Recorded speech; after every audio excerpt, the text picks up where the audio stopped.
Hello, hello. How's everybody doing this evening? Good evening, good evening. Hope you're doing well. How's your mom? How's the girls? How's the kids? How's the wife? How's all the anglers out there in crappie world, in wired world, we'll call it.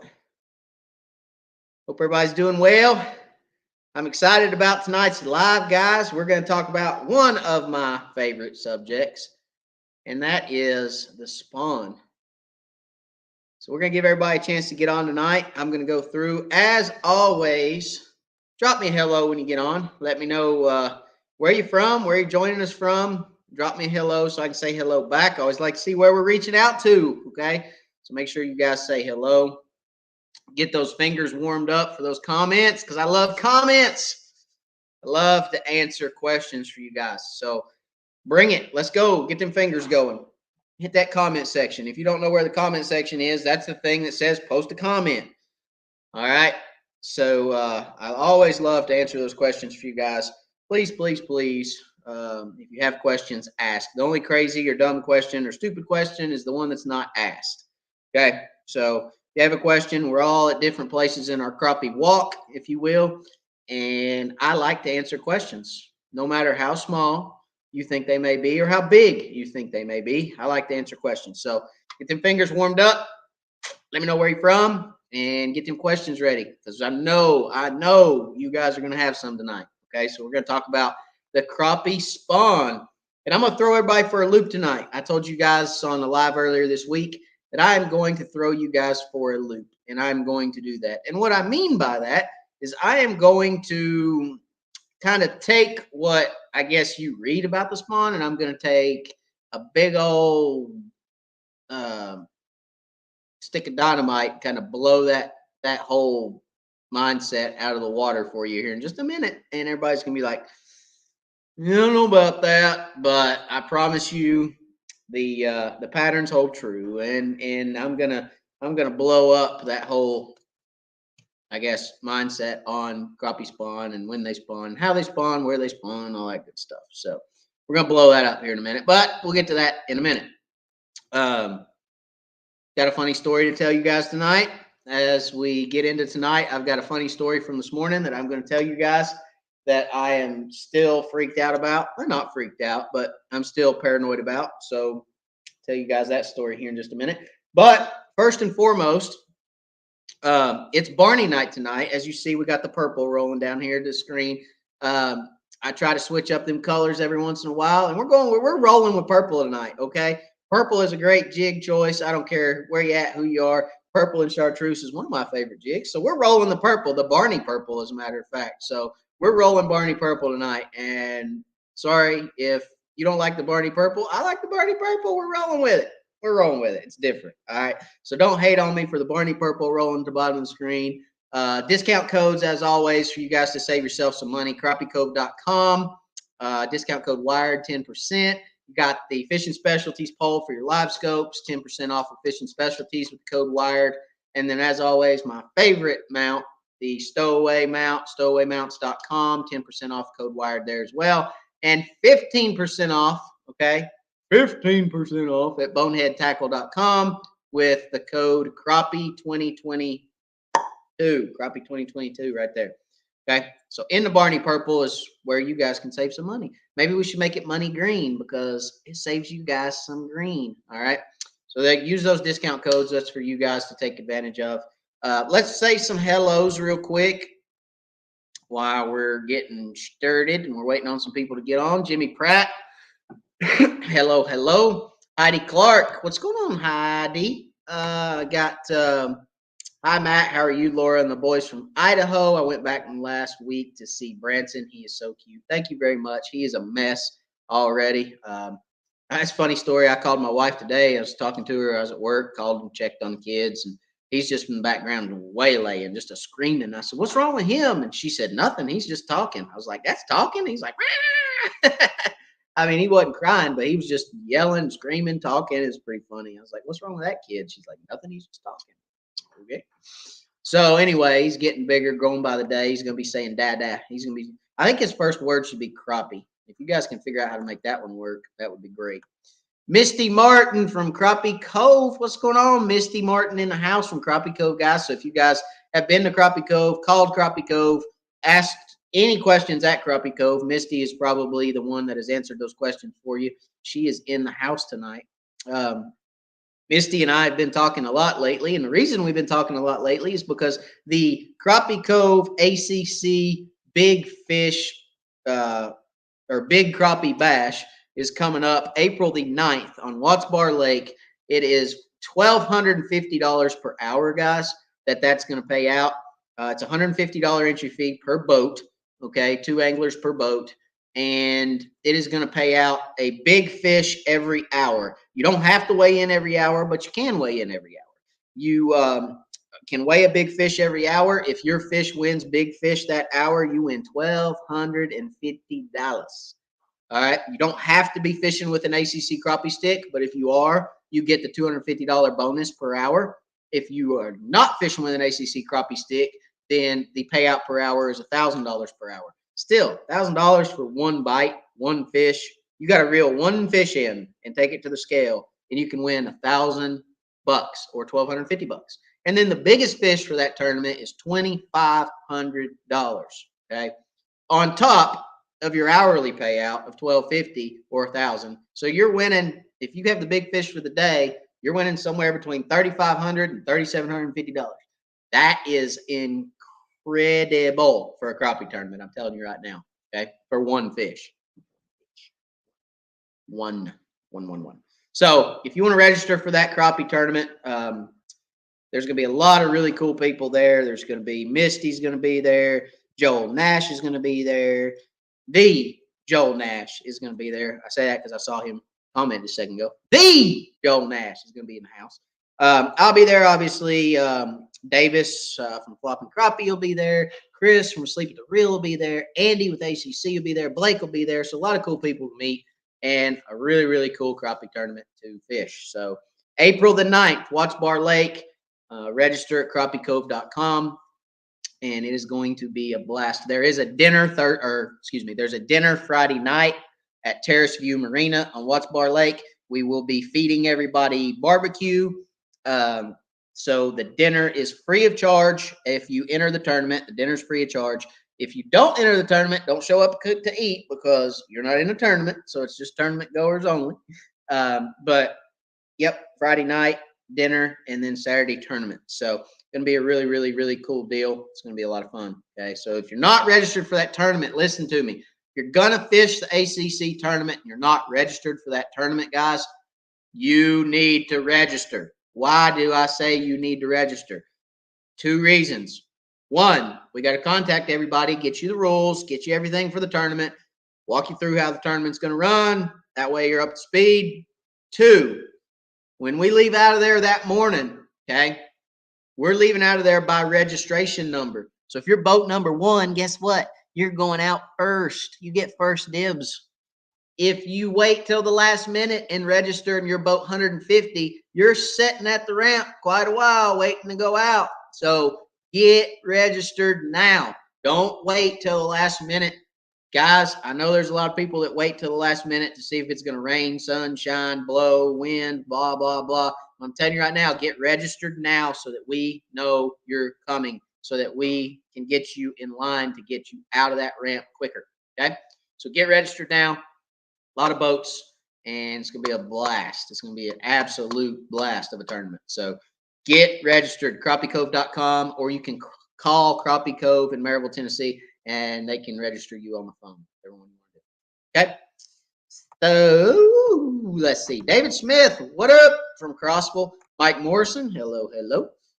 Josh Sanders, what up? How's everybody doing? Hope everybody's doing well. Yes. Absolutely. Tom A from Pennsylvania, what's up? John Wiseman. Hey, Matt, hello from Jig and Johnny. What's going on, John?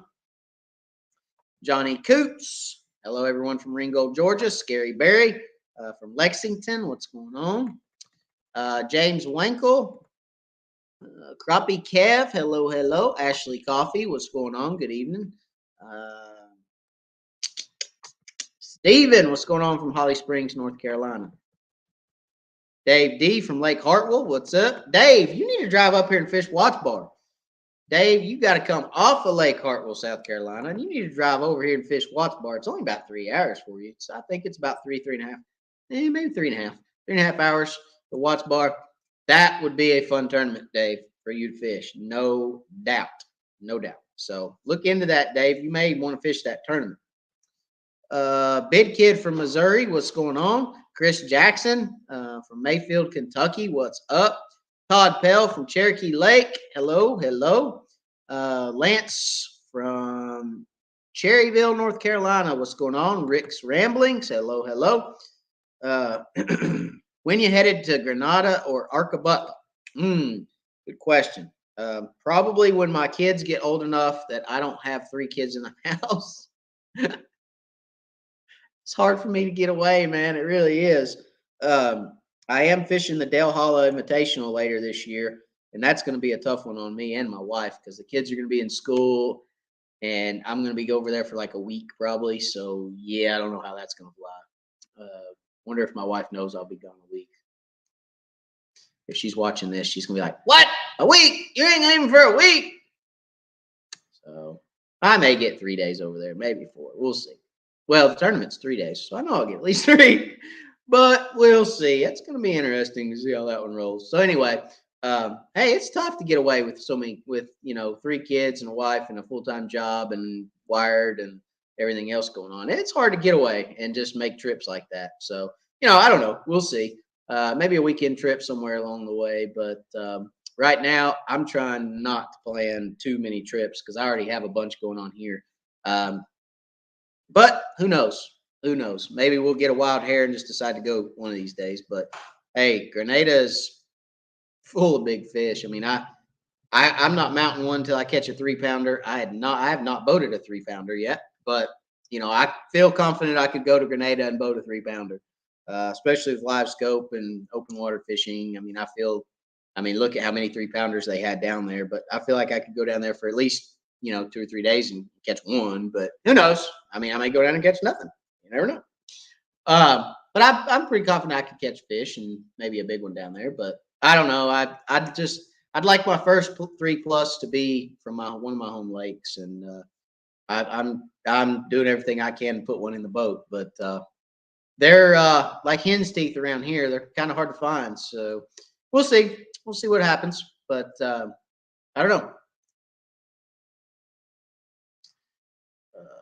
Nate, is that Hires? Is that right, Nate? From Oklahoma City. First time commenting on the live show. Normally have to catch the stream the day after. Well, glad you're catching it the day after, but I'm even more happy that you're here tonight, Nate. So welcome. I'm glad you're here live. Glad you can comment. What's up?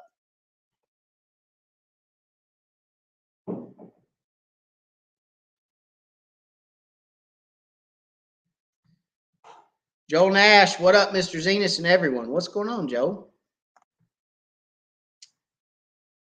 Steven said, I took notes from the last video. Brantley was awesome. Yeah, he's special, man. There ain't no doubt about that. I love that little turd. He's special for sure. That kid loves to fish. Golly, he loves to fish. I think he loves to eat them more than he loves to fish, but he absolutely is eat up with crappie fishing. Probably more so than I am. I could go up there right now at 9 o'clock and say, "We'll go fishing." He'd be like, "Yep, Mom, we're leaving." I mean, there's times when he gets out the door so fast to get in the truck. My wife's like, "Hey, you gonna say bye?" He's like, "No, I'm going fishing. Bye," and he's gone. I was like, "There you go." And she looks at me and she's like, "He's just like you." And I'm like, "Yeah, he is, ain't he? That's funny." Those of you that are married with kids know what I'm talking about. So anyway, it's like this constant argument about who your kids are like. Is he more like you? Is he more like me? Is he more, who's he look like? We constantly go back and forth, my wife and I. And I'm like, my genes win. Ha ha ha. So that's kind of our fun thing to do. We go back and forth about it. But anytime she posts a picture on social media of the kids, one of her friends is like, "Oh, he looks just like that." She's like, "I'm going to unfriend you." So it's pretty funny. But anyway. That's kind of our fun thing, right? All right, Eric Lynn from Kansas City, what's up? Solomon Ott, Matt from Roanoke Rapids, North Carolina. Hello, hello. Whoop. I just seen a Danny Rock. Thank you, buddy, for the super chat. I appreciate it, Danny, very, very much, sir. It is a blessing to me in this channel, guys. If you don't know what a super chat is, it is a way for you guys to give back to this channel to help me stay on the lake, making great content for you guys. It is a donation to the channel, and it definitely helps keep me on the lake. So thank you all very much for every super chat that comes in. Danny, I appreciate you, buddy. If you don't know how to give a super chat, right down below your comment section, there's a little dollar symbol. You click on that. YouTube will walk you through how to give a super chat. Okay, it's pretty easy. You just go through there and get you. They get your information and everything, and you put all your information in and hit go, and there it is. You can do it from $1 all the way up to buying me a new boat motor. I'm just throwing that out there. So if you feel the need, if you feel like you're being led to help me put a new motor on the back of the boat, then 20, 18 grand, give or take. You know what I'm saying? So, or if you know somebody in the business that wants to sponsor Wired for Crappie and put a new boat motor on the back of my boat, then hey, have them give me a ring. They can find me a million ways. Have them shoot me an email or anything in there between. I'm okay with it. Just throwing that out there. So, but no, seriously, every super chat that comes in is a blessing to me and the channel, and I appreciate it very much. Thank you, Danny. Appreciate you, buddy. All right. Let's see here. Whoopsies. All right. Where was I? Daryl Quarles, good evening. Eric Lynn. Hello. Oh. Stephen, in the floor. In the floor, measure that boy, bad boy. Love doing my job. That fish is a beauty. Watch the boards. Can almost taste it already. Math lesson by Crappie. 13 plus 7 makes 20. We're killing it today. Yeah. I think at one point he said something about need 17 more or something. I don't remember exactly what he said, but he initially when we got to the lake, he said, we need 20, Daddy. We need 20. And I said, okay, we need 20. And I think at one point he said, we need 17 more or something. We had 13. He said, we need 17 more. I was like, yeah, your math's a little off there, buddy. But yeah, he's a hoot. He's a hoot. Absolutely. I mean, that kid he's rotten. And if you hadn't watched the planer board video that came out Monday, go watch it because it's a different way to fish. It's so much fun. Pulling those planer boards out behind that boat and a spread. And I've got one right here. We're going to talk about it here in just a minute. But watching those planer boards back there and they start shaking and dancing on the water, they get a fish on. It's just so much fun. It's addicting. I think we ended up catching about 60 fish that day. I've got video that just goes on and on and on. And I think I'm going to put some more video out of that day for you guys to see because I couldn't cram it all in one video. Obviously, I wanted to do some talking, tell people how the planer boards worked and, needed to get some of that but I think I'm just going to do just catching fish on planer boards, just put some content out there for you guys to see. It's so much fun. I mean, there's one point where I had video. All 4 of the rods were just going, just bouncing. And we were grabbing rods and reeling fish in as quick as we could. So it is a great way to catch fish. We're going to talk a little bit about that tonight when we get into the spawn conversation. But yeah, it really is a great way to catch fish.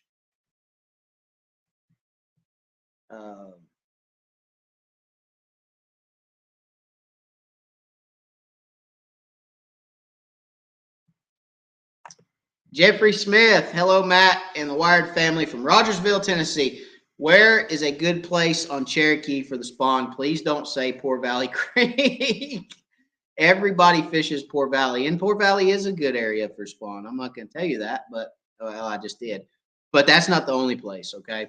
I've caught a lot of spawning fish in Poor Valley, but also what they call the Little T and the Big T. Back of the Big T is a good area. Behind, oh, what's the name of that marina? Golly. I can't remember the name of the marina now. It just left my brain. Sorry. Back in behind a couple of the marinas up there that have shallow water. are good areas. You know, some of the shallow water areas up there, obviously, those big flats, big shallow flats up there. I mean, there is shallow flats in Cherokee. You just got to get on them shallow flats. That's where the crappie spawn. So, but Poor Valley's a good one. Back of the Big T, and then back in behind. God, I probably have to look it up to remember it at this point because I forgot it. But back in behind a couple of the marinas, or there's some shallow water too.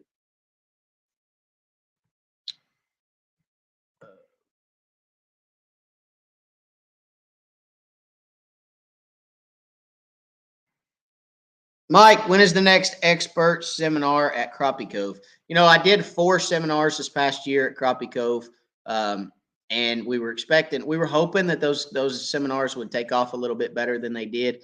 They actually they held kind of steady, but they dropped in participation there at the end. So I don't know if we're going to do those again. I'll have to get with them and figure out if we're going to do those again. I don't know. Um, you know, at this point in time, I don't know that well, there's nothing scheduled at this point in time, but will we do that again? I don't know. We'll see. Lance, how do you use LiveScope to fish for schooling crappie? Do you look out 70 plus feet to locate and cast past them or reel through them?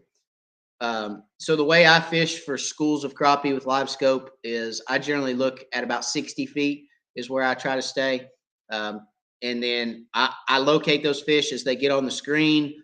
I ease towards those fish, get off the trolling motor, let the boat float towards those fish, get them out there at about 40 feet, and then cast across them. Always cast past them and then bring your jig back through them. Nice, slow, steady retrieve. Keep that jig right above their head. If those fish are hungry, they'll eat.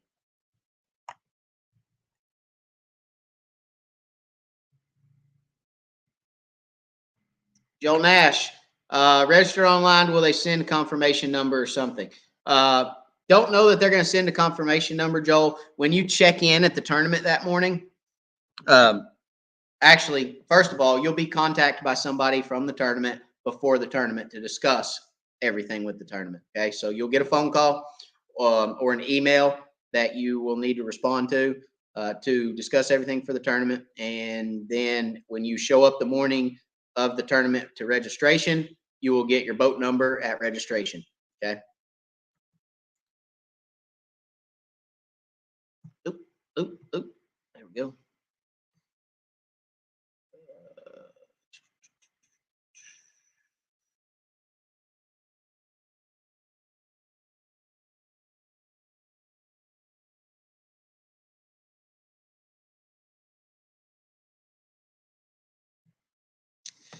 All right, good question right here, Danny. Hey Matt, I am fishing from the shoreline in Cove right now. The wind has been strong recently. Will the crappie avoid a cove if the wind is blowing strong into the cove? Thanks. Absolutely not. So heavy winds, contrary to popular belief, heavy winds will actually send fish shallower. Um, it will not, and I'm not talking, it's not going to send them from 30 feet to 2 feet. Okay. But heavy winds will actually put fish a little bit shallower in the water column. Uh, the a wind blown creek, it will not run crappie out of. No, to answer your question, if there's fish in there, those fish will stay in that creek. Okay, you're not going to see a big change in those fish. If they're in that creek, they're going to stay in that creek regardless of the wind. Okay.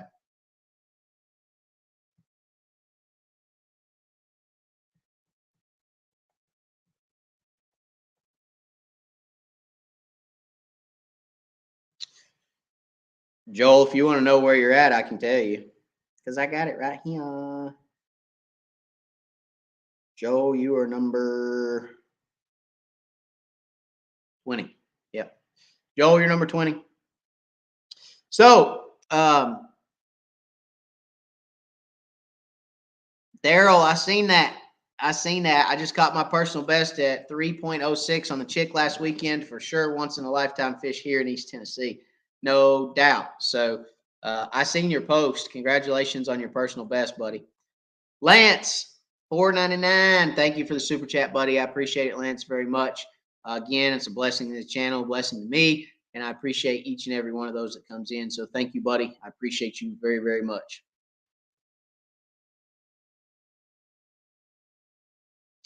Let's see where we at.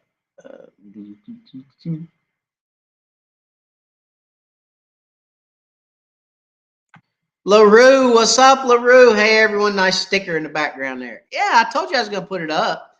I like that sticker. Hey, that's the business back there. Oh, LaRue made me a decal right back here, guys. It says Zenas for president. I like it. And it's got American flag with some fishing lures and stuff on it. It's pretty neat. I like it. Thank you, LaRue. I appreciate you, buddy. Yeah, of course. I told you I was going to put it on my board. That's where it belongs. Zenas for president. Wired for president. I'm not running for president, in case anybody's actually wondering. That ain't happening. Although I might do a better job. I shouldn't have said that. I'm gonna keep it back down on the DL. Let me get back down on the DL here. All right. So thank you. I appreciate you. Should have said that. Don't get ugly in the comments. I'm not trying to get political. I'm just saying what the decal says. All right. No, I digress very quickly. All right, let me move on. I can't edit a live. It's live. Oh, okay. So I'm Matt from Matt. What's going on, Matt? There's 3 Matts in that sentence. That's great. James Childress from Cherokee. What's going on, James? Daryl's telling Josh thank you.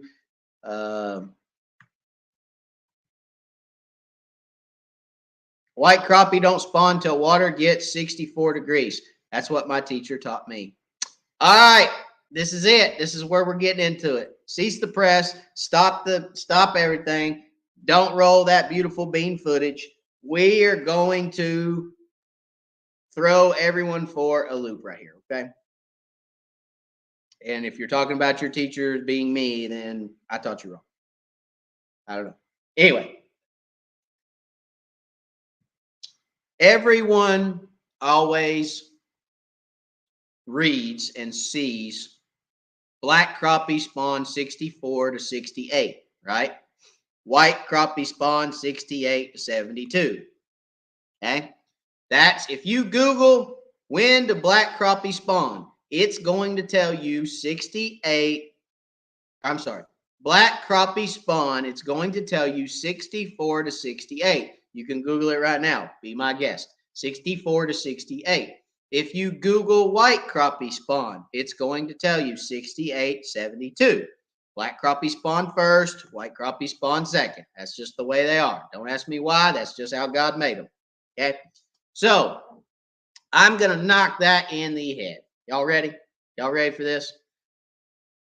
The 64 to 68 and 68 to 72, listen to me. Don't shoot me down when I'm preaching good. That is peak spawning temps. Peak being the main word. Okay. That is peak spawning temps. I'm going to say it again. That is peak spawning temps. That is not the spawn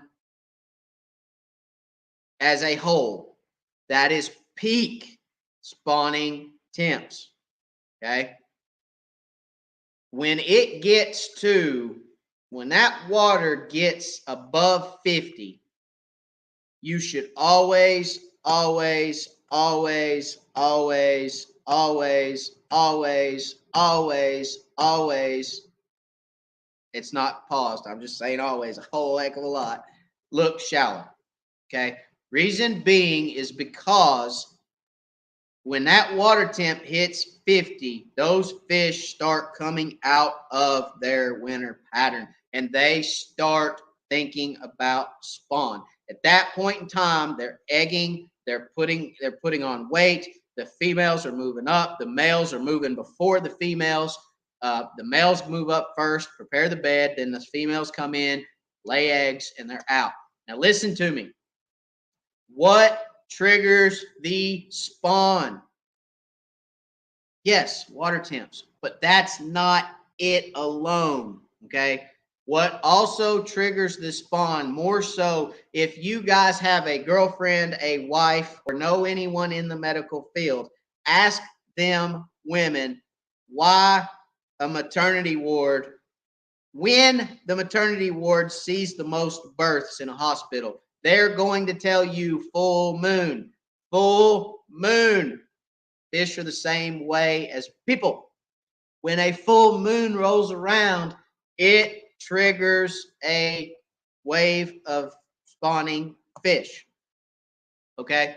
Now, why am I telling you guys this? Let me tell you why I'm telling you guys this. Because in this last tournament with East Tennessee Crappie Club, my partner and I had a conversation that the tournament would be a shallow water tournament. Okay. The general consensus between him and I was that this was probably 6 weeks before the tournament. We were talking about it being a shallow water tournament. Then we got too hung up on LiveScope, okay, and too hung up on you got to go catch open water fish and this, that, and the other. And my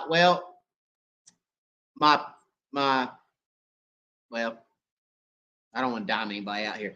We did not look extremely shallow. Okay.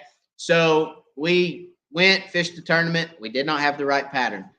The episode that you guys just watched, okay, on Monday was the day after the East Tennessee Crappie Club tournament when I went down there with these things and fished in 3 to 5 feet of water and caught 9.52 pounds with 7 fish in 2 hours, 2.5 hours.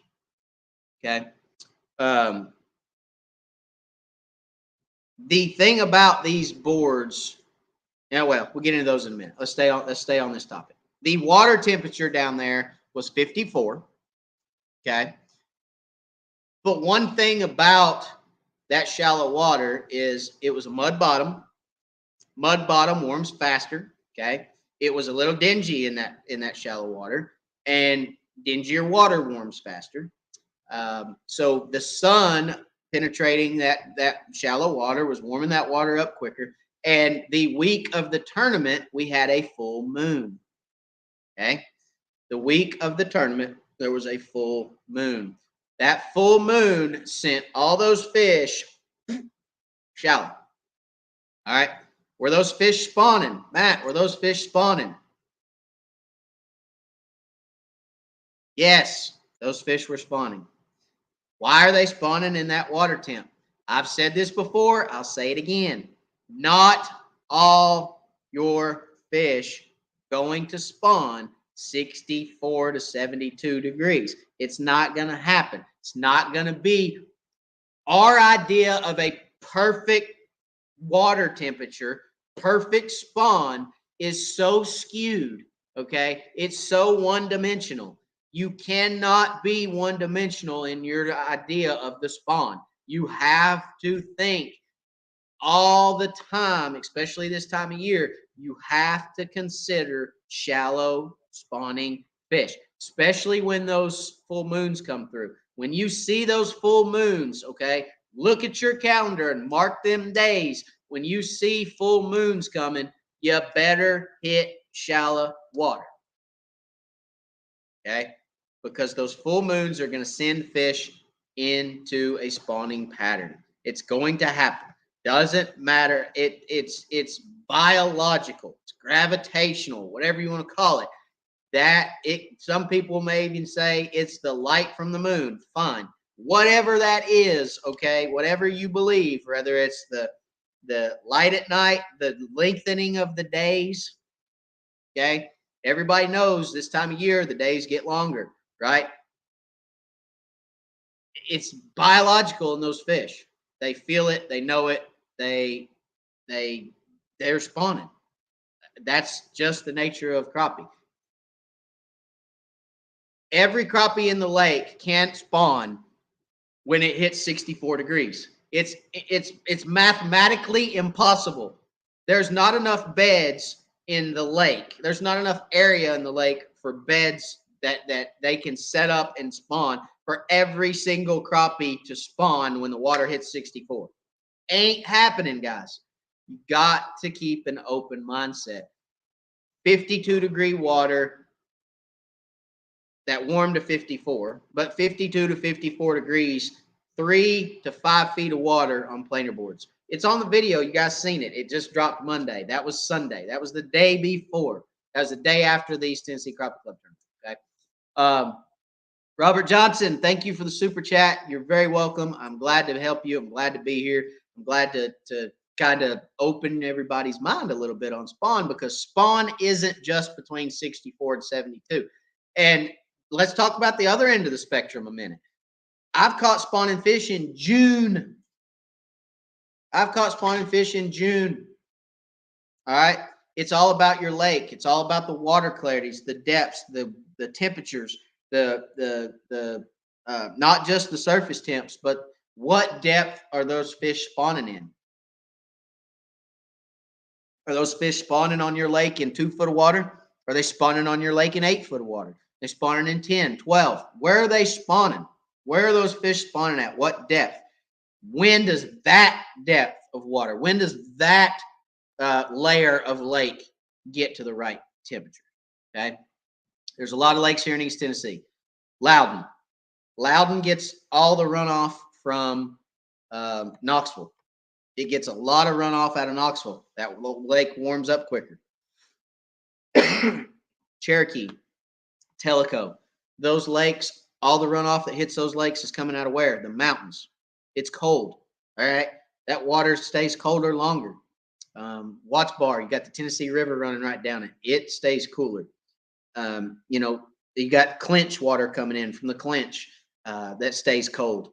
I mean, it's going to vary on every lake every year, depending on 2 things: the weather and the moons. Okay. Full moon will send fish shallow, period. All right. And the days lengthening. As the days lengthen in the spring, it's natural, it's biological. Those fish are going shallow. All right. Now, again, I'm going to say it again because I'm going to whip the dead horse tonight, just like I did. Crappie stacked vertically on brush. I'm going to whip that dead horse. Crappie stacked vertically. Whip the dead horse. I'm going to say again, I'm going to whip the dead horse. The 64 to 72 is ideal spawning temps. Why would those fish not move up at 52 and prepare for those ideal conditions?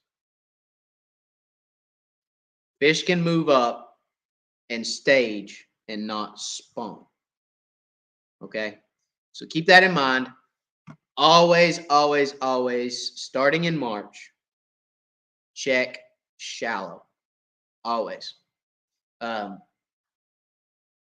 And planer boards. Let's talk about planer boards. Who's used planer boards and who hasn't used planer boards? Let's see. Let me check some comments here because I know I've probably missed some stuff.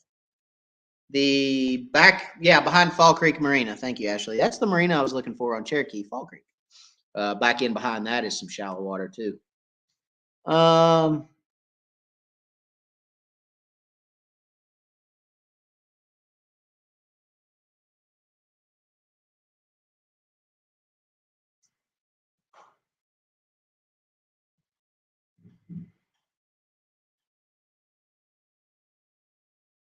Let's see. Sorry, rolling through here.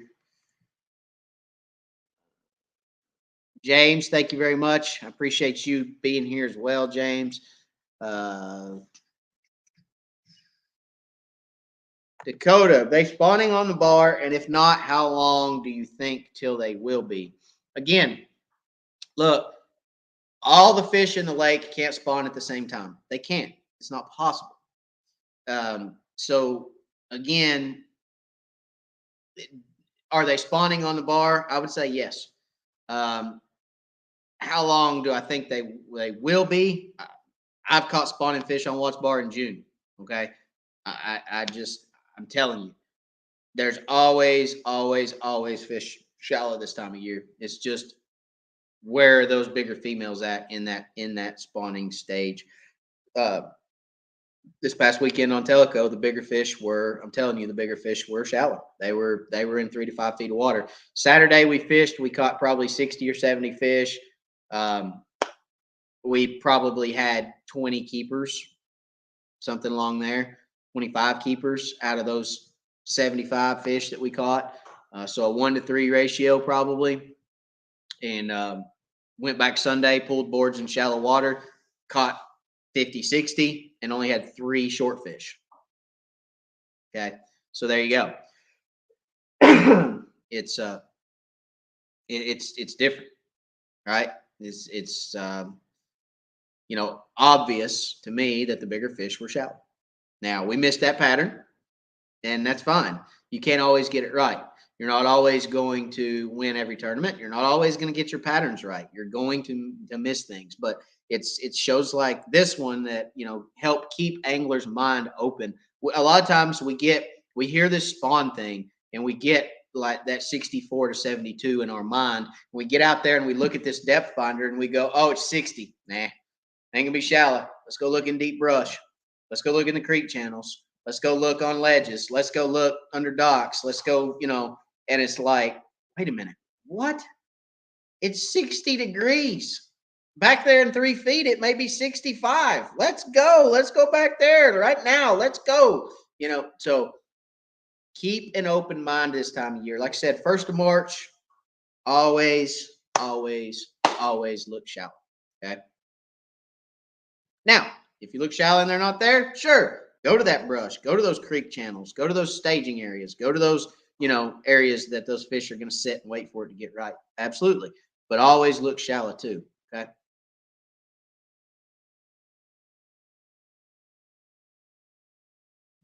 Daryl, I know there's one in Lenore City. I don't know about the chat area, but I know there's one in Lenore City that's good. He's done some stuff with the club in the past.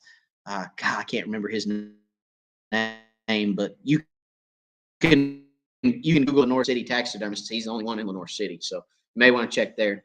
And if you message me, I've got his card upstairs, I believe. If you message me, I can get you his information.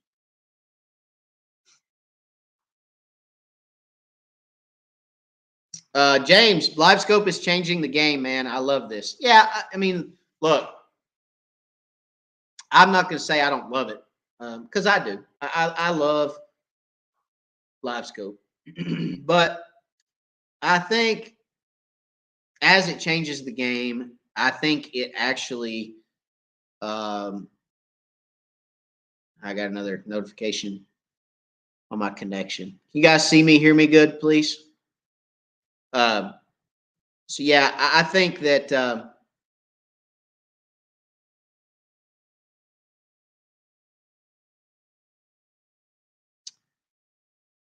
sorry, I'm checking my okay, it went away. All right, so LiveScope. I think it's nice that it's changing the game. I think it's doing a lot of cool things for crappie fishing, but I also think that we're losing sight of the other techniques, the other ways to catch fish that are absolutely productive and killer. Just like pulling planer boards, long line trolling. Um, I'll say it, spider rigging, but I'm not a big spider rigger. I don't enjoy spider rigging. I'd rather pull boards or long line, shooting docks. People still shoot docks with LiveScope, but it has changed how people view to crappie fishing, and there's a lot of times where we get that mindset, and that's kind of what I'm here to break tonight is that mindset of you have to be staring at that screen and you have to be fishing in brush, staring at the screen, picking fish out of brush to win a tournament. You don't. Now the winners of that tournament, Joel Nash, Dennis McCants, won the tournament. They had a great bag and they did fish with LiveScope, but it was also very, very windy that day. I feel like if it wouldn't have been windy, Joel and Dennis would have got a run for their money from one of the trollers in the field because the fish were there. The fish were there, and I feel like if it wouldn't have been as windy, it would have been interesting to see what happened. But I'd love to see somebody come out trolling and win a tournament again. That's for sure. But no, the LiveScope has somewhat I'm not going to say killed. That's not the right word. Dampened the allure to some of these other techniques. Okay. And for those that have it, love it. Absolutely. I love mine, but I also love the other original techniques to catching crappies. So, um, again, blast, love it. One thing I want to show you guys real quick is how to rig one of these planer boards. I got asked that question, and I want to show you guys how to rig these. Let's see if we have any more comments real quick. Scott, when trolling with two 1/16 ounce jigs, how do you determine what depth the jigs are at? We'll get into that as soon as I show you guys. When I show you guys how to rig this, I'll get into that, Scott, for sure.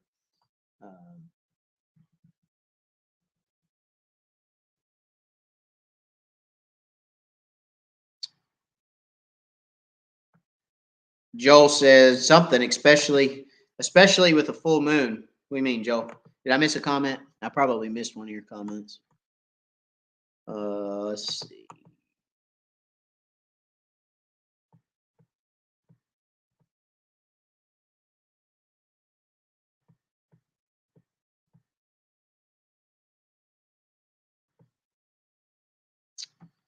Jimmy, how much does full moon does? What's that mean? You're gonna have to retype that one, Jimmy. Stop using talk for text. And you're gonna have to retype that one, Jimmy. Not sure what you mean there, buddy. Rick's ramblings, full moon, just like brim. Yeah, yep, absolutely.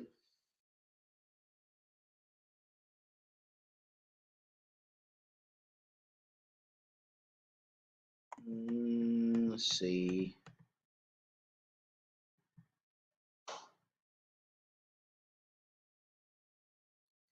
Here's a good question. How do you feel about people keeping eating pregnant crappie? I'm seeing that so much, it can't be good for the lake's crappie future. You know, um, I, I, I, I don't know. I'll probably plead the fifth on that one. Probably won't go into a whole lot of elaboration on that one. Do I keep pregnant crappie? Personally, me, do I keep crappie with eggs? I may keep a few. Do I keep everyone I catch? No. Do I catch those real big females? No. I like a 10 to 11-inch crappie if I'm going to eat crappie because I like crispy crappie, and those crisp up real well. So I don't keep those big females, but I do try to do my part as well and put some of those bigger spawning females back during the spawn. And do I have a problem with you keeping them? No, absolutely not. I mean, the state says you can keep 15, keep 15. That's your prerogative, your business. My prerogative is to put some back. And I don't know. I mean, it's one of those things where everyone has their given right to keep 15 fish. Doesn't matter if it's spawn or if it's middle of summer or middle of winter or whenever it is. But you know, do I think it's going to have an effect on the lake? No, because there's going to be fish spawn regardless. And as we know, not every fish is going to spawn under that ideal temperature, and a lot of those eggs aren't even going to produce any crappie. Okay.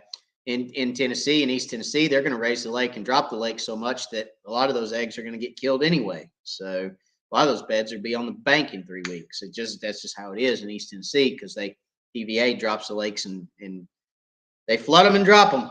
They're up and down. So if those crappie lay in 3 foot of water because the water's right and they raise it 3 feet, then they just put those eggs in 6 foot of water and it's too cold and they can't survive. So TVA does their job. I don't have a problem keeping fish.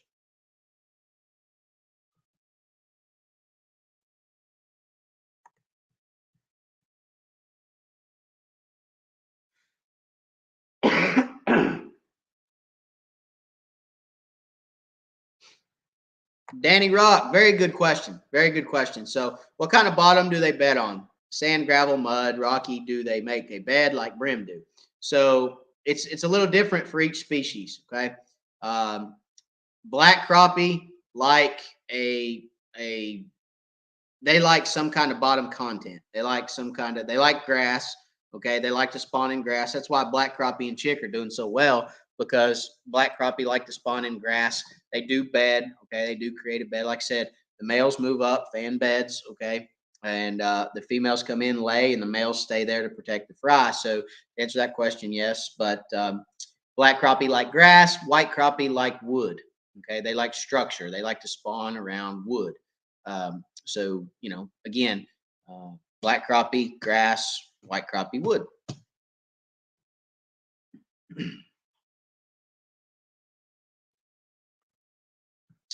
Joel, almost seems to be two spawns sometimes if the moon hits right. Yeah. So again, here's the thing. All those fish can't go to the bank at the same time. There's waves of fish that go to the bank. So that first full moon in the spring, you'll get a wave of fish that'll hit the bank. The next full moon, you'll get a wave that hit the bank.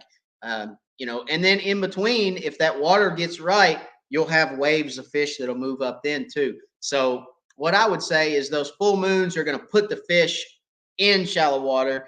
And then when the water's right, the temperature's right, they're going to hit the bed, lay, and be out. So there's going to be waves of fish every year. There's going to be waves of fish that go to the bank. That's just like, it's just like some of these guys, especially Douglas. Douglas used to be real big on this. Guys would go up there and catch them on the sand flats, on the sandbars.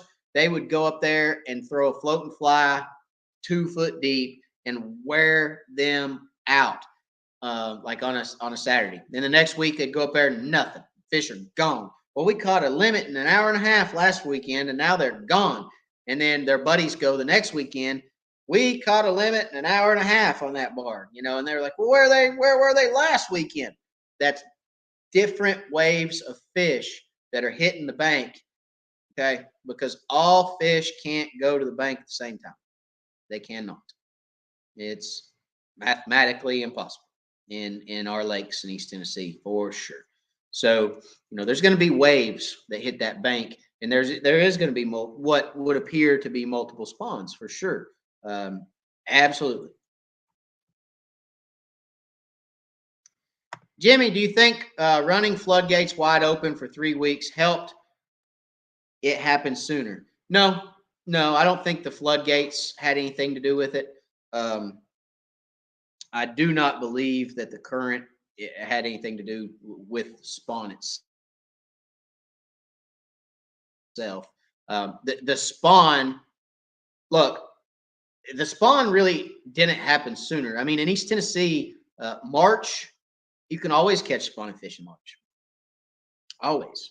And for the last 10 years, 12 years that I've been crappie fishing, I can remember catching spawning fish in March, shallow fish in March. I mean, it's you just have to locate where they're at. You got to locate where those fish are, where they're moving to, and where they're staging. Okay. So again, are they actually to say spawning? Okay. Let's define spawning. Spawning is when a female hits a bed, lays eggs, and then she's out. That's spawning. The spawn, okay, is when the eggs come out of that female.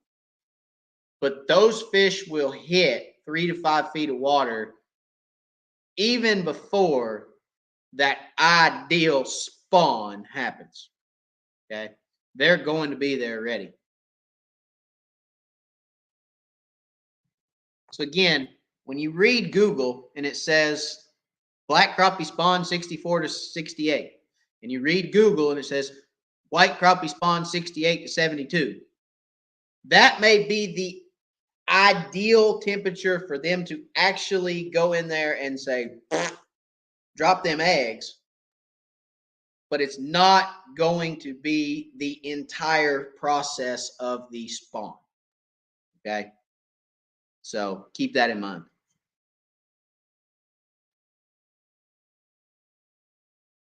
I've never used planer boards. Can I use them if I am using power poles or pole holders on the side of my boat versus the back? Absolutely. 100%. So I troll out of the back of my boat because that's where it's convenient in my boat, because I have a huge open floor. I have a huge open deck. or open floor in the back of the boat. And it's very simple for me to pull out of the back of the boat. When I had my bass tracker, it was not as simple out of the back of the boat because it was just a straight flat deck in the back. And I actually pulled them out of the front of the boat. So you can pull planer boards out of the front of the boat 100%, no problem. Because what happens, again, is there's an angle. You can see that angle, okay, cut on the front of that board. And what that does is, this is a counterweight, okay? This wire on the bottom acts as a counterweight. Let me grab a rod real quick.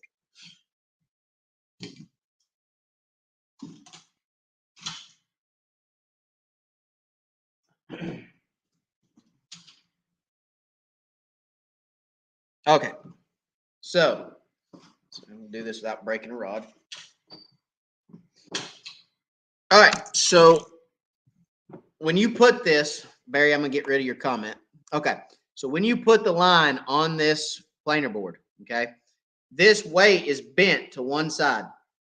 The way that is bent, okay, it's bent out to this side. That's the counterbalance or counterweight to keep it from turning over in the lake, okay, when you put your line on it. So your line goes on the opposite side to that counterweight, okay, so it goes on this side, all right? And what you do is you've got little bobber clips on there, okay? This one's the front, it's angle on the front, this one's the back. So what you do is you take this bobber clip, you open it up, okay? You take the line, let me get some more line out here. Oopsie, I hooked my computer. It's a lot easier when you're not trying to do it on a computer. All right, so you take the line, you put it in that bobber clip, okay? And then you bring it back here to the back bobber clip, and you hook it on the back bobber clip. All right, so there's your line. And you got your jigs out here behind the board. So you got the front, and then you got your jigs. 2 jigs out the back, 16th ounce jigs. Okay, so got asked earlier, how do you determine the depth? Well, the depth is 2/3 of the line that you have out past this board. So if I have 6 feet out behind this board of line, let's say my last jig, let's say that second jig is 6 feet behind this board, okay, then I'm going to be running somewhere around 4 feet deep. Okay, 2/3 of your line length is your depth with 2 16th ounce jigs. Running anywhere from 0.8 to 1 point, well, anywhere from 0.8 to 1 mile an hour is 2/3 your depth, which is about what you want to run when you're pulling boards or long line trolling, 0.8 to 1 mile an hour. So again, Charlie Brewer slider, that's what we were using. Okay, that's the white chartreuse tail. That's what we were using. We had some other colors on too, but white chartreuse was a good color. They hit white chartreuse. And what happens is when your line's pulling here, it turns this board just a little bit sideways. And when that board turns just a little sideways, this angle on the front pulls that board out away from the boat. Okay. And the more line you let out, the further away from the boat that it gets. Okay. So it gets your baits away from the boat. When you're fishing in shallow water, you know your boat scares those fish to the side. It pushes those fish to the side of the boat because you're in such shallow water. They hear your boat coming, they hear your trolling motor, and they push to the sides. This gets it out away from the boat so that you're fishing in clean water, that you're not scaring fish out of. Okay. So that's how a planer board works. It is a very, very useful tool. It is very, very fun because when that board's floating in the water like this right here and the fish gets on it, it starts doing this right here. It starts doing this. And you can see it in the video just to go into town. I'm telling you, it's fun. You sit there and you're like, fish on, fish on, fish on, get that rod, which you heard me say about 15 times in that video because I get excited. I get excited about those boards going shaking in the lake. Okay. So, yes, to answer your question, Barry, you can use those off the side of the boat. You can use them off the back. You can use them off the front, wherever you want to use them out of, because it's going to pull the jigs away from the boat. Okay.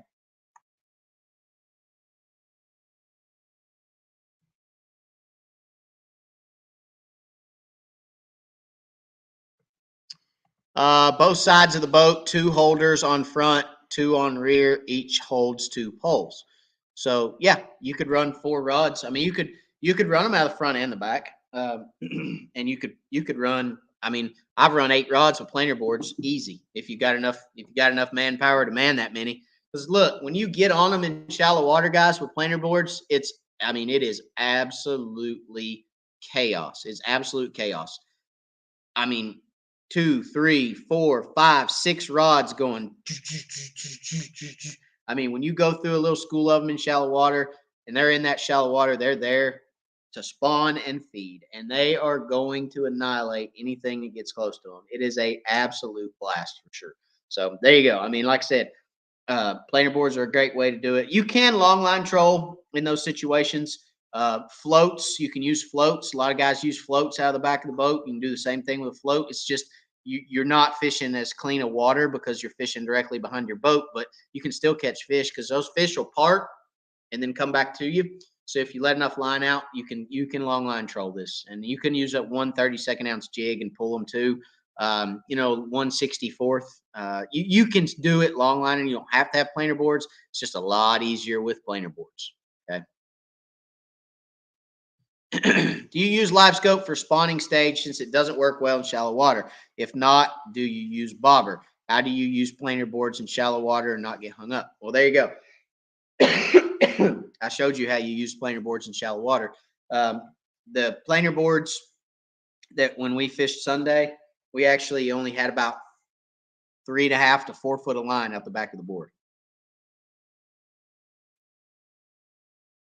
So about 4 foot of line out the back of the board is all we had. And we were running about 2.5 feet deep. Well, about 2.5 feet deep.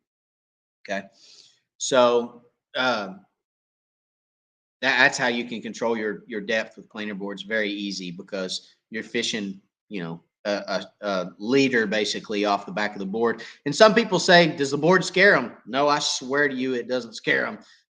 I've pulled planer boards with a foot of line out behind the board and whacked them.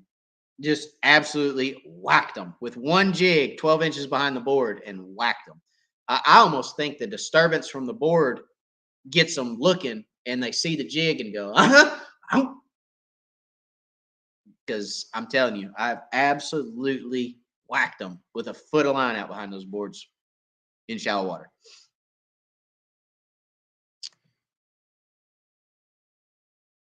To answer the LiveScope question, I don't use LiveScope in super shallow water. It's so hot. It gets so hot. The screen gets so cluttered. I don't use it in shallow water. For me, if I'm going to fish that shallow water, I'd rather pull planer boards.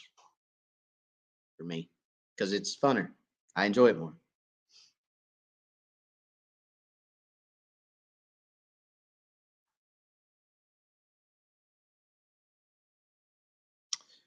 Let's see. Matt, what's nice about planer boards, if you get them stuck and break off and you go pick them up because they float. Yeah. So I mean, if you break a planer board off, they do float. You just roll around, pick them up. Not a big deal. That's why they're painted green and orange so that you can see them and go back and get them. But yeah, I've broken a lot off. Just turn around and go pick them back up. So really not that big a deal. But it is a nice thing to be able to do. Ronnie Harris, 139 watching. Smash that thumbs up if you like the info. Thank you, Ronnie. I appreciate you, buddy. Yeah, guys, smash that thumbs up, please, before you leave. Just lets everybody know that you like the content at Wired for Crappie at the lives. So appreciate it if you'd hit that thumbs up for me real quick, guys.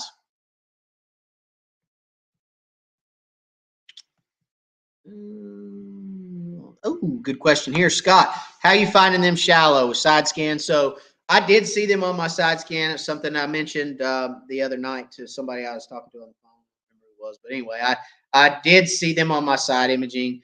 The thing in shallow water is you're not going to see a lot of shadows a lot of times because they're set up to spawn, so they're typically on the bottom of the lake, and you're not really going to see a lot of shadows for those fish.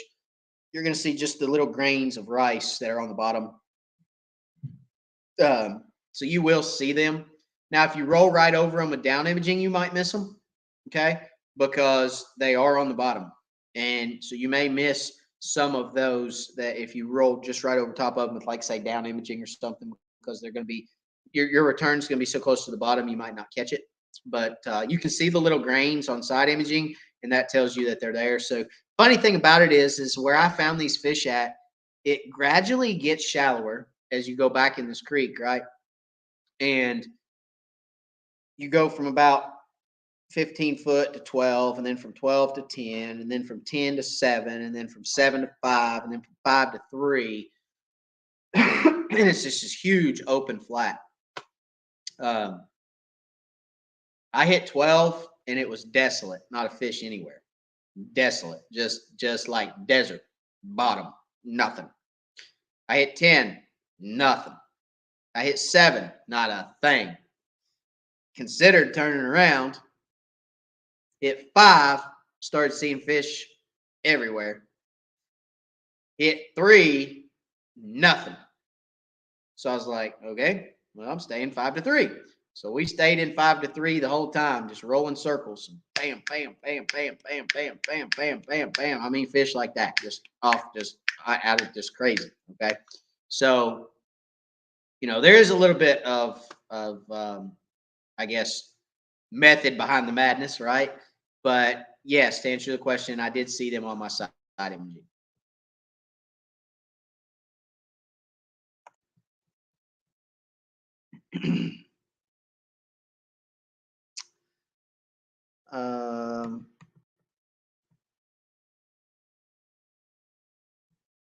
Dave, what is the best planer boards to buy? They're all pretty similar, Dave. Yellowbird makes a little, I think they call it the mini. Yellowbird mini. That's a good board. These boards here, I don't think the people that were making these make these any longer, unfortunately. Crappie Shark used to make some that were like this. He went out of business. Somebody else started making them. Crappie Reaper was who was making those for a while. And then I don't know if he's out of business or what, these specific boards. A gentleman I know named Scott Baines was making some. He was, I don't remember what his business name was, but these are kind of hard to find now. Crappie Reaper on Facebook is who I would look up. He's probably your best bet if you're looking for this specific board. Crappie Reaper on Facebook. Okay, message him, see if you can get him on the horn. Yeah, same for you, Matt. Crappie Reaper on Facebook.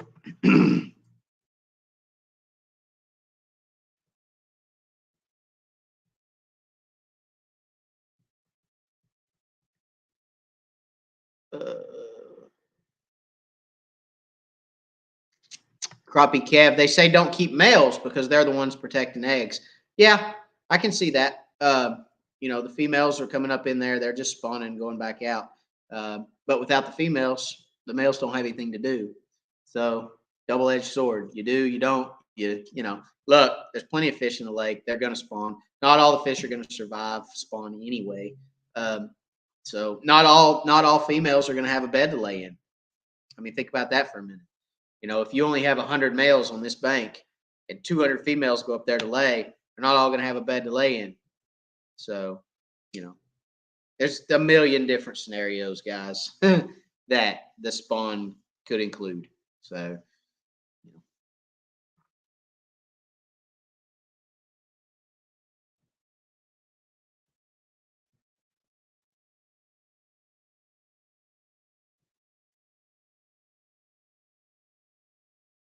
will crappie ever go after a topwater floating lure? Yes. Yes, crappie will.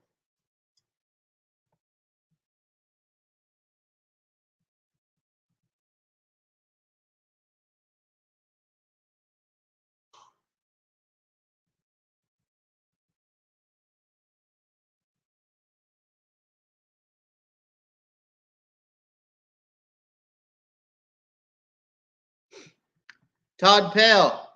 So is it legal to troll with 4 rods? I thought I read that 3 rods per angler in Tennessee. There's no rod limit in Tennessee, Todd.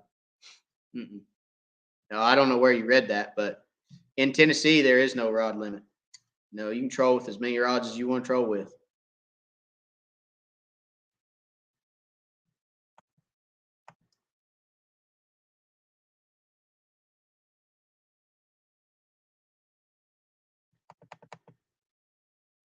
All right, guys. Looks like we got to the bottom of our feed here. Let's see. What else do we need to talk about? Do I have anything else we need to talk about tonight? Let me tell you guys the funny story. I didn't tell the funny story. I had to tell a good one. So I'll give you guys a funny story that you guys can laugh about, make fun of me over the week. So who watched my live for the giveaway and said, I had a boat in the background, a low Stinger in the background, and I said, I'm getting ready to put a 93 SV in this low. I do electronics installs, Wired Marine Electronics for those that are new. Check us out on Facebook or check me out on Facebook. But so I'm breaking that boat apart, getting everything run, putting the transducer wire in it, everything. And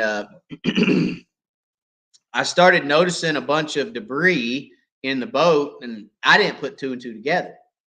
So I started noticing everything in the boat, and I got the wire run, and I was kind of in a hurry because I had to get upstairs, put the kids to bed. So I was, doing my thing, just in the moment, getting everything run, getting power done, getting everything mounted up. Got everything put back together, went upstairs, put the kids to bed, grabbed a shower, put myself to bed, and got up this morning, come back downstairs to leave for work, walked into the shop, flipped the lights on, and sitting on the front of this boat was mice. Okay, mice, not mouse, mice. And when I flipped the light on, they went AWOL. They're like, I'm out. Jumped off the front of the boat into the shop floor and are running around all over in the shop. And I'm like, no. So I'm grabbing a broom out of the corner and I'm going to town. I'm swatting at mice and I'm trying to kill these mice. You should have seen me down here this morning, man. I was like a daggum kid in a candy store. I was running all over this place trying to catch these mice that are running around in my floor. And the whole time, all I'm thinking is my wife is going to shoot me. Okay. Because my shop is the entire bottom of the house. So they get out of the shop. Where are they going? So anyway, I'm like freaking out, trying to get to all these daggum mice.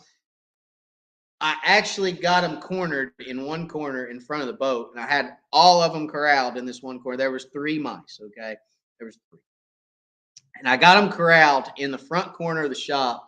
And yes, the mice are no longer with us, okay? I'll just go ahead and tell you, I'm sorry if that offends anyone on here, but the mice are no longer with us.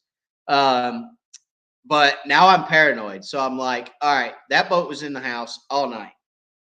What else slithered or crawled out of this daggone boat? So I got a rat boat. I got a mouse boat. And everybody can laugh at me and say, ha ha. But it happened. And I'm paranoid now. So I went to the store today and I bought 6 mouse traps and a bunch of the snap traps. And I'm literally sitting around me right now are snap traps with peanut butter on them. I put 2 in the boat because I was like, what if they got into my boat? So now there's peanut butter traps in my boat. If there's any mice listening to me right now, y'all are going to get it because there's traps everywhere. It's like booby traps down here. They can't move around nowhere down here without hitting a trap. If there's another one in here, it is going to be bad for these things because now, again, point being, I'm pretty sure I got them all because, like I said, when I flipped the lights on, they were on the deck of that low. They weren't in the floor running around. They were still in the boat. Like they weren't out. They didn't vacate until the lights turned on and they went, oh crap. And they was like, poof. And then they started falling. So anyway, nonetheless, there was 3. And I ain't kidding you. Look, I'll show you. I'll prove it. Look. Right here in the boat. I got them booby trapped. If there's any more in here, we're gonna get them. I'm just saying, we're gonna get them. They can't move in here without getting owied. Okay, just saying. If there's any more in here, and they're listening to me right now, but I took everything in this entire shop and picked it up and moved it this morning. So after I got the 3 corralled and got them gone, okay, that's what we're gonna call it. They got gone. Um, I moved every single thing in this shop to the middle of the floor. I'm like, nope, nope. We're checking behind every nook, cranny, and my shop. Obviously, it's the basement. It's the bottom of the house, so it's all block wall. You can see behind me. It's block wall. It's not like they could get anywhere. Um, Yep, Margie will be protected by the traps. That's my beautiful wife. Margie, that's what I call my boat. She's a redhead. Margie's a redhead, guys. In case y'all don't know. Margie's a redhead. She's near and dear to my heart. You can see her, see her. She's well, where we at? Where we at? She's a redhead. All right. She's a redhead. She's Margie. So anyway, Margie's gonna be protected. We're not gonna let anything happen to Margie. In case any of them decided to jump ship before I turned the lights on. So anyway, we're protecting Margie and all her contents. And we're gonna give it a day or two and see what happens. I don't think there's anything else in here because, like I said, I moved every piece of everything to the middle of the shop to make sure that there wasn't anything hiding anywhere else, and there obviously wasn't. So um, anyway, nonetheless, it's late to work this morning. When I got there, I told my fishing partner, who I work with, I said, "Hey, let me show you what happened." He hates mice. He absolutely hates mice. He don't want anything. And he's like, "You want to move? You want to find new? You want to find new house?" I was like, "No, it's just a couple of mice, man. Don't worry about it."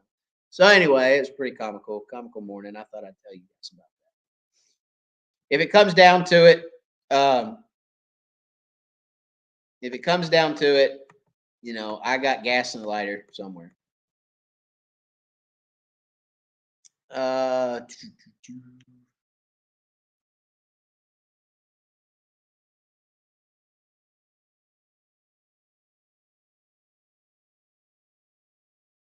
Scary Barry, hope you got a cat. Actually, yes, we do. There's a cat upstairs. So I was telling my wife, I said, I know of them got upstairs because if any of them would have even thought about getting upstairs, our cat would have been like all over that. There ain't no doubt about that. I mean, a fly comes in the house and she'll chase a fly around for 2 days.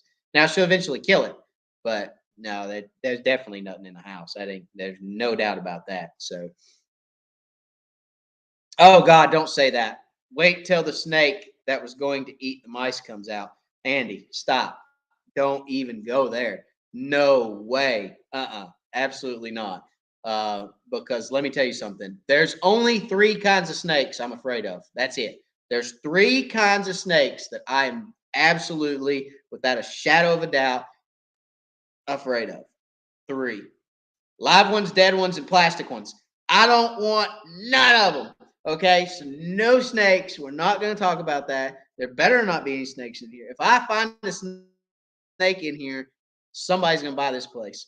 Mice, I don't bother me. I mean, now, granted, I don't want to sleep with mice, but it happens. I mean, it's some guys keep their boat in the yard, some guys keep their boat in the lift, some guys keep their boat in the woods. I mean, that's how it is. So in a barn, I mean, it happens. That's not a big deal to me. Snake comes up in here. Nope. There will be a lighter in the match. I mean, there will be a lighter fluid in the match. Period. Say la vie. It's all it'll take for me.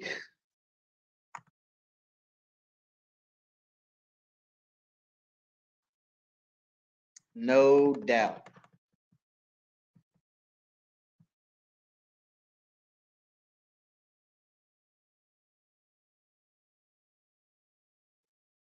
If the cat comes down there and gets in the sticky traps, would you please video that?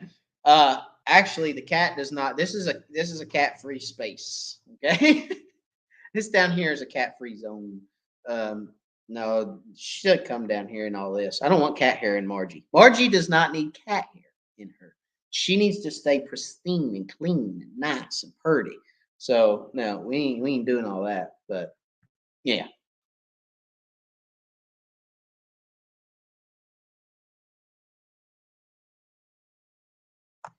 Oh, Heidi, you may have way too much peanut butter on that trap. You have to make them reach and work to get it. Uh, as it gets them.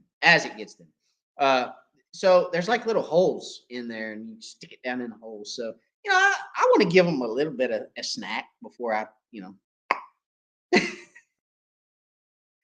give them something nice before, Oh, we're digressing. All right, let's go on.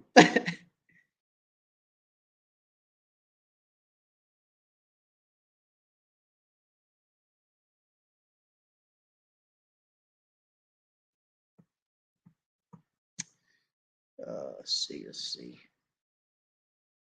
Scott Seals, they're under your pillow now. I hope not. I lay down on my look. I could have done without that comment, Scott. Now I'm going to lay my head down every time I hear something. I'm going to be like, "What was that? What was that?"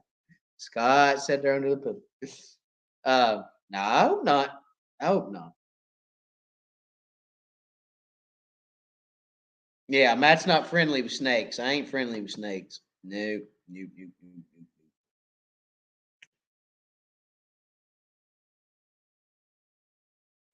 Yeah, let's see what happens.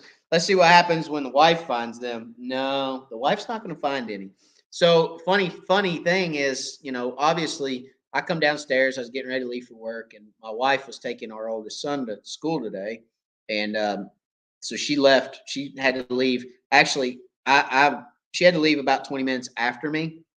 So they left, and my phone rang, and she called, and she's like, "Hey, are you still downstairs in the shop?" And I was like, "Yeah, I'm still downstairs." And she's like, "What are you doing?" She said, "You're gonna be late for work. Like, you need to go to work, right?" And I was like, "Yeah, I gotta go to work." And she's like, "Well, what are you doing down there?" And I couldn't lie to my wife. I'm like, "I'm chasing mice." And she's like, "You're what? You're doing what? We've got mice?" I was like, "Yeah, we've got a couple that, you know, are down here when I turned the light on." How do we get mice? You She was beside herself. And she said, I said, "I don't know. I got to go. I got to get him." So I hung up. A couple minutes later, she calls back. She's like, "I know how we got him." I was like, "Okay, how do we get him?" "That boat. They got him out of that boat. They came in that boat." She put two and two together pretty quick. And I was like, "Yeah, I'm thinking that's probably how it happened." So anyway, that is the story.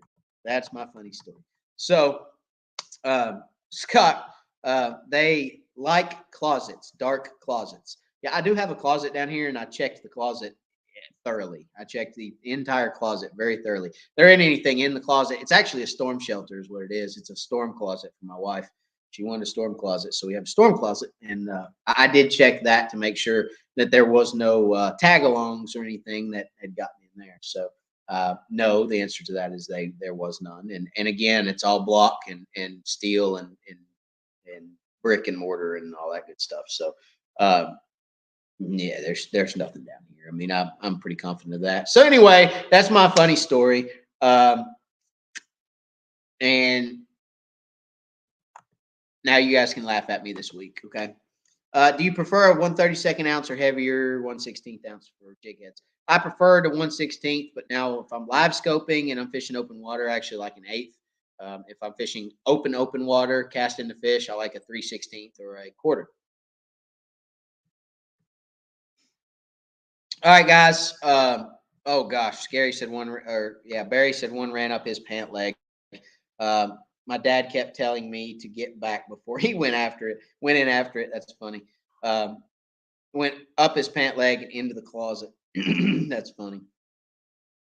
All right, guys, well, that's going to do it for tonight. Again, I appreciate each and every one of you for everything that y'all do for the channel. Thank y'all for being here on the lives. I couldn't do it without you guys. But again, it's a blessing. I appreciate it. I just enjoy getting on here and talking with you guys. Look forward to it every week, each and every week. And I hope you guys have a great week. As always, go fishing. Get out there. The fish are going shallow. Check shallow first this time of year. Go check shallow water. So I appreciate y'all as always. Thank y'all so much. God bless. And I will catch you guys next week. Same time, same place. See you guys.